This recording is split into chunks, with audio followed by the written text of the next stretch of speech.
Hello, আমি না আপনার নাম্বারে ভুল করে রিচার্জ করে ফেলেছি, প্লিজ টাকাটা ব্যাক করে দিন। না না, পাগল নাকি? এটা আমার কোনো ভুল না, আপনার ভুল। আমি কোনো টাকা রিটার্ন দেবো, যান তো এখান থেকে।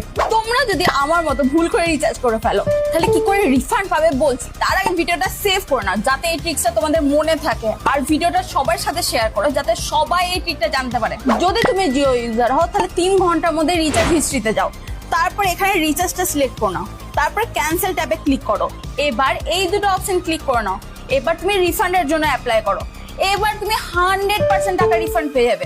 যদি তোমার এয়ারটেলের সিম হয় তাহলে এয়ারটেল থ্যাঙ্কস অ্যাপে যাও, এবার হেল্পে যাও, তারপর ফেসিং ইস্যু উইথ রিচার্জ অপশনটা ক্লিক করে নাও।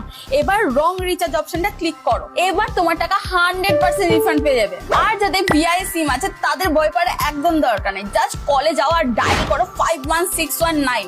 এবার ইয়েস অপশনটা সিলেক্ট করে নাও, ব্যাস তুমি টাকা রিফান্ড পেয়ে যাবে।